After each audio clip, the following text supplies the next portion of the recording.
field.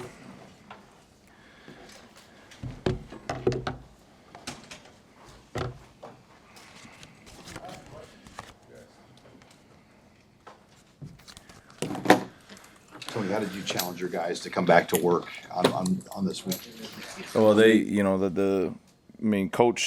coach challenged them first, number one, and then number two, you could tell by the amount of guys who were around the building at last night and all that stuff that they weren't happy with it. You know what I mean? So they went out there and handled business, and there's really just seeing how they're taking ownership of it. You know what I mean? Like, just, hey, let me see how you guys want to handle this. So they went out there and competed, and it was good to watch them run around. What was the breakdown on the run play in overtime? Yeah. Just a missed assignment. It's funny. We the very first play of the game was the same defensive call, kind of similar run in there, and it goes for 2 yards or something like that. So we just have a mental breakdown. You know what I mean? And we got the ball viced inside. We don't have the ball viced outside, and it goes in there. So that should have been a 2 or 3 yard gain. It wasn't. So, again, you go back and look at it and take an ownership of it. Maybe I didn't show it to him enough, that exact run against that exact defense and stuff, but just a mental bust. And then the pass play, was that a mental bust? Yeah, that's 100% on me. The guys will tell you that's on them and all that stuff, but that's on me. They had a really good goal line scheme we didn't show them, where they run out to the line of scrimmage, and they had the big body, and then he was going back and forth between 75 and 94, and didn't spot him, so didn't cover him on the 4th and 2. Should have been our ball. And then on the goal line, they ran up and they hid their wide receiver right up behind the center, and then they snuck him out there, and Giff saw him, and he got picked.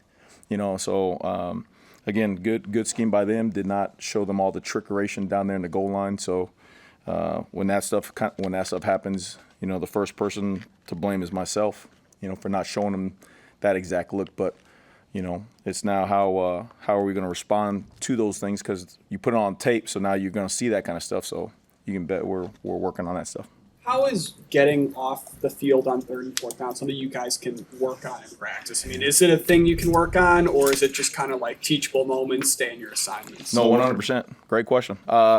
If you go back, if you look at the first half, right, you coming out, and I didn't like the flipping of the field, but when we went in at halftime and looked, they had 30-something yards, or whatever it was, 30-something yards rushing or 40 yards rushing or something like that. And so when you looked at it, they couldn't run the ball when we said, hey, we know you're running the ball. We're putting guys up in there. You can't run the ball. And what was happening, though, was the third downs. We weren't getting off the field on the third down. So the third down plan wasn't coordinated well enough by myself.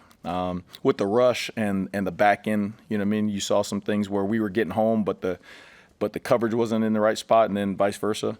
And then in the second half, what we tried to do is affect the quarterback a little bit more and go after the quarterback, and so it opened up some of those seams for those runs in there. And again, it was really the third downs and the dang goal line trickeration down there. But again, that's on me for not drilling it with those guys, so that way they knew what was coming and all that stuff. So, gotta start over again. What do you find, Tony, that you can do in a situation like that when you have an extra 24 hours after a game, especially after one that there's probably a lot of teaching moments from?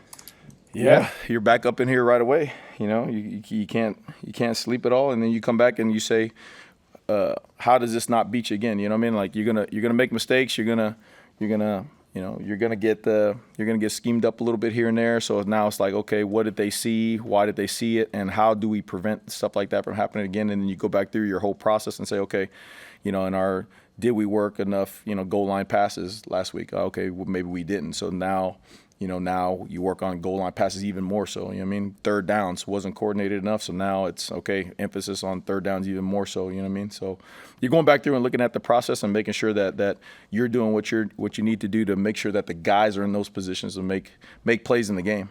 So you guys take the reality that, especially in the second half of that game, that they weren't the more physical team. Yeah. Again, that's why they went out there today and wanted to compete. That was the thing. And again, I know there's a lot to it, but I put it on myself because, you're calling the game in the first half and you're telling them, hey, you guys ain't going to run the ball, and they're not running the ball. They're not running the ball. It was really the third downs that kept the flipping the field and kept them on there and all the plays and stuff after that first drive touchdown. And then, you change it and say, hey, let me go after the quarterback a little bit more, and all those seams open up, and now you're like, okay, now you're kind of playing chess with the guy and stuff like that. So, half of that is on me, and then half of it is making sure that, again, we put those guys in those positions to go make plays, and that we got to give them the confidence to go out there and play, man. They're not going to always be 100%, but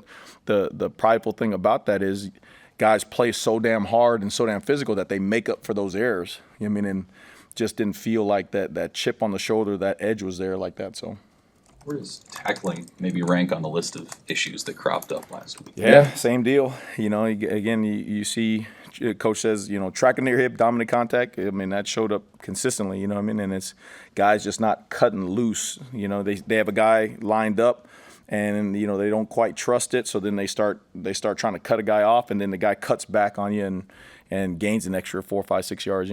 So just all things that you got to go back and say, are we working out enough? Are we emphasizing it enough? And are we demanding it enough? And so, we started yesterday, and with the emphasis on trying to fix those things. He said right after the game, guys have to do their 111. Did you see guys do some uncharacteristic stuff where maybe they got a little outside of their job?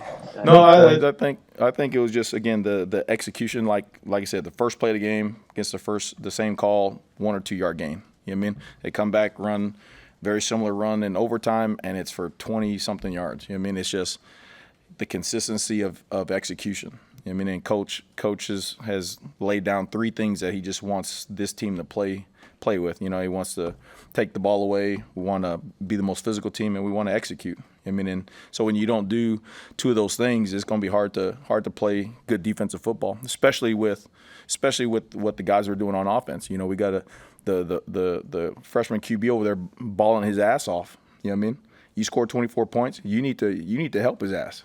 So that's on the defense. You got a sense of if Tommy can be available this weekend, but also Sire how he did in his place on Friday. Yeah. I give credit to Tommy. He's as tough as they come, because that happened.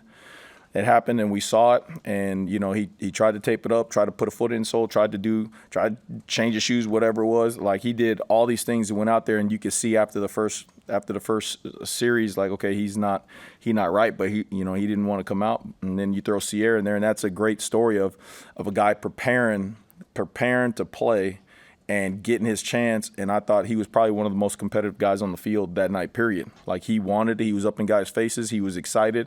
The third down, they called him for a PI, and it was like, hey, man, you gonna play like that? We'll take that stuff, man. You get up and challenge and compete. So it was good to see him do it. Now it's a new week. Got to start that whole process over, and we'll see where Tommy is. But it's good to know, some of those guys like Sierra, they're preparing to play like a starter. Does Riley Van Poppel factor into your lineup this week, or is he still on the 4-game path? No, that's one up to coach, and then if he approaches us like that, to see where we're at with him. There's some guys getting some valuable snaps. That when you're on the grass, you're a starter. It doesn't matter when you go out there, you're a starter, and so they're putting it on tape. So you're trying to evaluate the best combination of guys to go in there. So he hasn't said anything yet about Van Pop, but if he does, then we rock out with it. He's obviously substituted a lot up front, not just this year, but for 16 games. Mm-hmm. Does Illinois go in tempo and some of the things that they were able to do against your front with the doubles that they were using? Do you have to look at the way that you're subbing, or how many too many, too little? Like, how do you react to the way that the sub patterns worked against their offense? No, I think they were okay. That's funny that you say about the subs, because we're looking at the comparison between last year and this year, and if we're not subbing enough guys. If guys are playing too much, and you go back and look, and like last year you had, linebackers wise, you had Luke and you had Nick and you had all those guys and John. So guys were taking 30-ish reps, 35 reps, and then you go back and look now and they're taking 40, 50, 60 reps. So it's a deal where you want to put guys in there have trained a la Sierra, you know, who have prepared the right way and can go out there and perform. But also, you know, you want to make sure you take snaps off of them early when you can, right? So that way, in critical moments, you got those guys as fresh as you can be. So we'll continue to look at that and stuff. But I don't think that was a problem as much on base D&D as maybe it was on third down. You know, make sure those guys are in there. At all, back out there for anything practice? No, he's out there. I mean, he's out. He's doing everything like it. But you know, we'll see if he's going to go or not. You know, that's a delicate matter right there. So it's a matter if the doc gives you a thumbs up or a thumbs down. You know. What's the key to stopping Purdue's run offense, and how crucial will that be Saturday? They're really good. I mean, their backs are really good. You know, and their line is really athletic and they can move. So you know, we gotta present different angles on them, different challenges. You know what I mean? Like, and the crazy thing is they love the outside zones and stuff. But he's athletic enough to if you give him the edge, he'll take it around the edge and gain 40. But also, you know, he has really good vision where he sees a crease and he'll plant a foot in the ground and he'll cut it back against you. So it's gonna be a challenge for us to make sure that we have edges set when we want those set, and then to run the ball down when he's going sideways. Tony, in past weeks you've said on Tuesday it's a hard reset. We don't worry about last week. After what you saw on Friday, how much of it is that? How much of it is making sure these guys are thinking of that as they prep? Yeah, that's another great question right there. That's you know, it's just human nature to feel some kind of way, you know, when you play like that. But coach, again, you know, you're always around coaching. You always, if you're truly listening, you always getting the wisdoms. You know, you're listening to it like a player, and it truly is like, hey man, we're trying to go 1-0. You know, and you have a point of emphasis to fix and improve, and all you do is focus on that, and make sure that you bring the kind of energy that you want the players to have. You know, moving forward towards Purdue. I mean, again, this is a new challenge. Everything is there. And the guys went out there and practiced their tail off today. So they're just gonna go 1-0 and just gonna go compete. That corner blitz with Sear, how risky of a call is that, Tony? And how do you know when to let that thing go? That's normal. You know, that like sometimes that's an automated response by either like a formation or like a down and distance and stuff. And so, you know, he saw it and he was aggressive. You know what I mean? And the crazy thing is, like, it was an RPO, so he pulled it back, and you could see Sierra trigger, and he kind of looked, and then he kept on going. Where some guys might trigger and then stop and say pass and drop. He just kept going, and so it was a big time play. You know, it was fun to watch him do that. Anything else for Tony? You know, one more. Appreciate it. Did you guys blitz more? I mean, however you would determine that, if it's, you know, sending more than 4. Did you how did that look from your perspective as far as the amount of frequency that you were dialing that up against in that game? Yeah, I mean, you know, you knew they were going to run the ball. So again, the first plan is to go out there and make sure they knew that they can't run the ball on you. And so when at the spots we felt like, hey, they're running the ball, we were mixing up the looks and bringing extra guys and stuff. And again, you know, they got whatever it was, 40 yards at the half or something like that.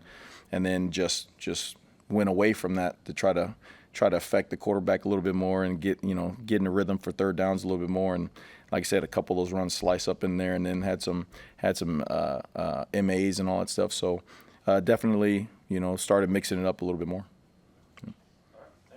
Thank you, guys.